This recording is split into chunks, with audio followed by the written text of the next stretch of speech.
Today we're swapping the high-paced thrills of a roller coaster for the peaceful tranquility of the Yorkshire countryside. So sit back, relax, as we take you on a tour of Wensleydale. Our first stop along the way was Gayle. This quaint 18th century settlement is primarily built from Carboniferous sandstone mined locally from Scarhead and mainly housed employees for local quarries and coal mines. One of the main features of this hamlet is Gayle Beck that runs through the centre. And in this little hamlet you'll actually find Gayle Mill. Now Gayle Mill is a special building. It's a grade 2 listed building and it started its life as a cotton mill. Now it's actually the oldest structurally unaltered mill in history. It's absolutely crazy to think that this was built in 1780. Now let me put that into perspective for you. In 1780, Napoleon was 11 years old. Slavery had yet to be abolished and the steam train was still 25 years away from being invented. And just a few hundred feet up the road was the next place we were going to visit. Welcome to Hawes, otherwise known as the home of Wensleydale cheese. So naturally the first place that we had to come was the Wensleydale Creamery, which is also a pretty good name for a local brothel. Adult jokes aside, inside the visitors centre you'll find a gift shop selling a whole range of beautiful items and of course plenty of Wallace and Gromit merch.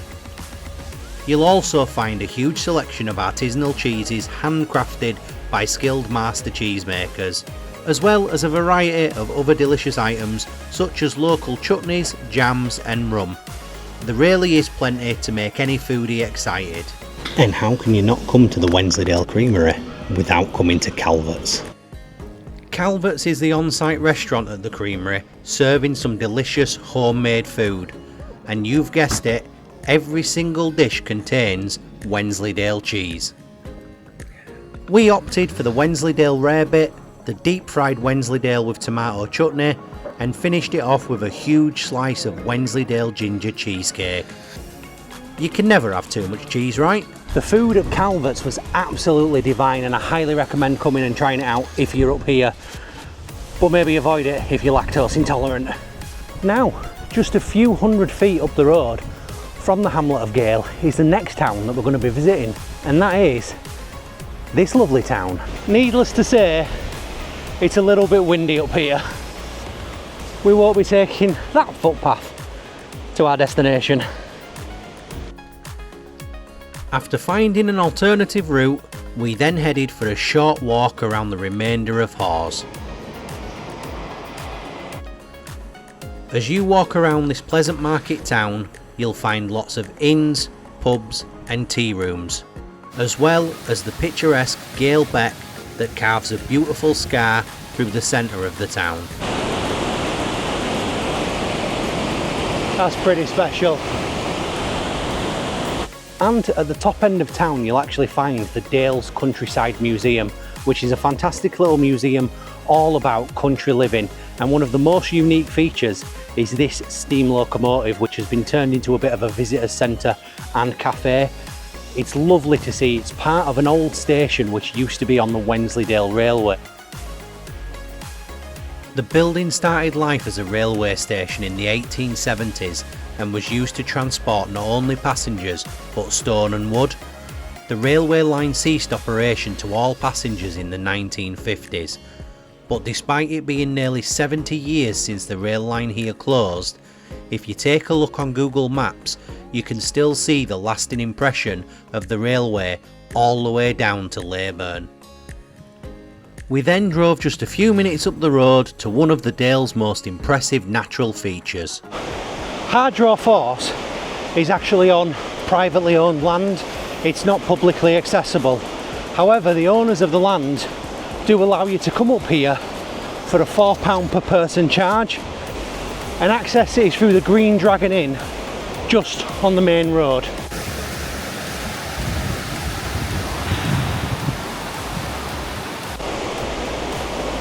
That again is pretty special. Man, I love nature.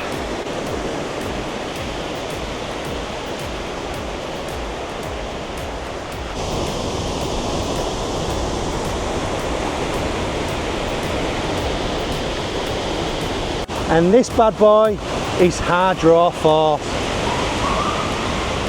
Now, it claims to be the highest single drop waterfall in the UK. It's around 100 foot tall.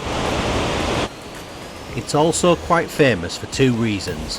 The first is that in 1899 a great flood came racing over the top of this waterfall, running all the way down to the hamlet of Hardraw, ruining buildings and uprooting coffins from the cemetery.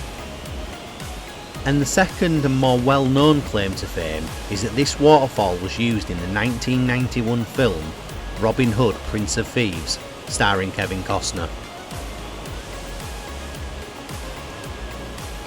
I'm intrigued to know what this used to be. Medieval watchtower? Who knows? Lots of smarter people than me. If you're in the comments and you know what that thing is, let me know down below. Ah, my wife. I hate to see you go, but I love to watch you leave. So, after shamelessly perving on my own wife, we headed 8 miles down the road to our next stop, which is Aysgarth Falls.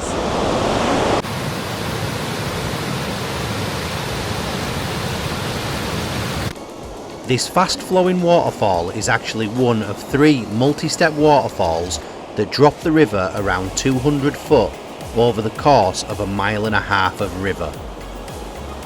The highest of the falls was again made popular as a setting in the 1991 film Robin Hood, Prince of Thieves.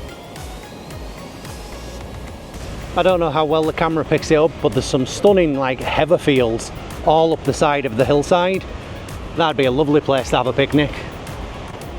And just crossing over to get into Aysgarth, you actually have to cross over Your Bridge, which is a 16th century bridge now listed as Grade 2.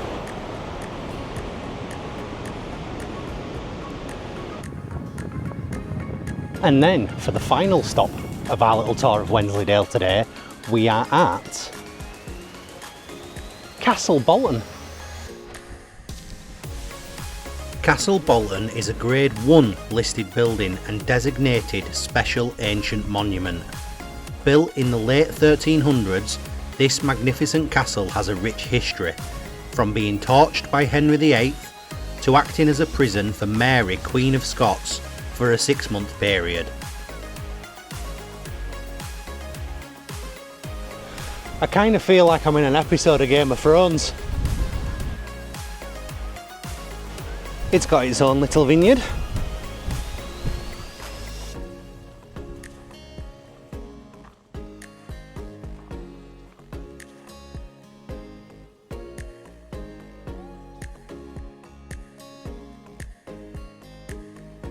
With Castle Bolton, you can actually pay around £5 each to walk around the gardens, maybe even a little bit cheaper than that, which has plenty of gardens, including a maze. It has a bee house, as well as a little aviary down the bottom as well. And I believe it's around £15 a person if you actually want to go into the castle. So this is a common buzzard. Hello to you too. There's a hybrid falcon, a Harris hawk, and the rarest species of them all, an invisible bird. Hello, big boy.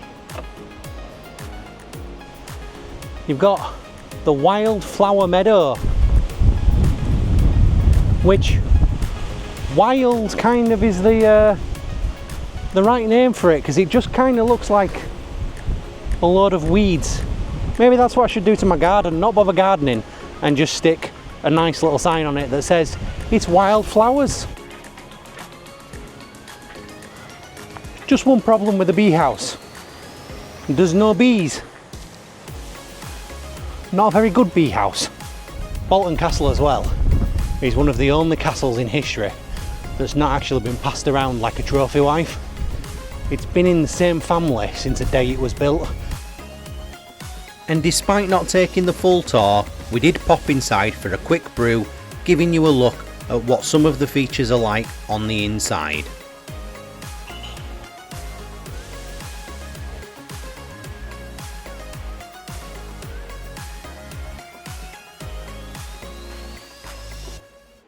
Do you know what I'm thinking? What? Castle Bolton Scare Maze. Just up behind the car park, you'll actually find a load of wild boars as well, which they do have a wild boar feeding twice a day.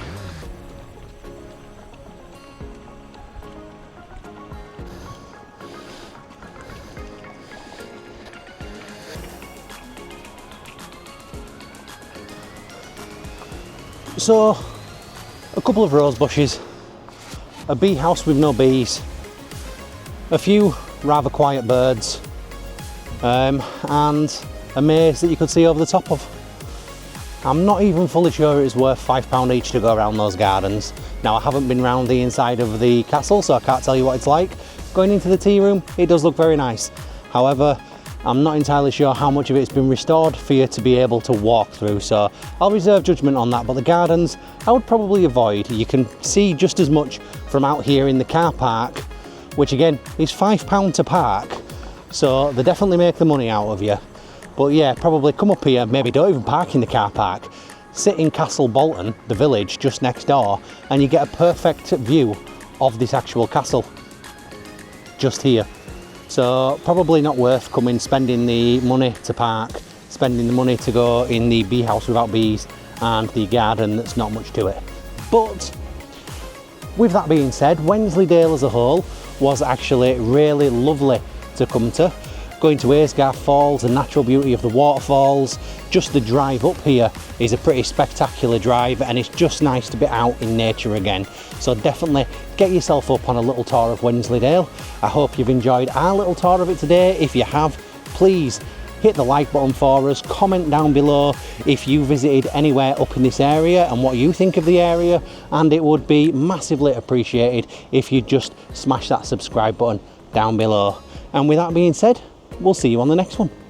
Goodbye.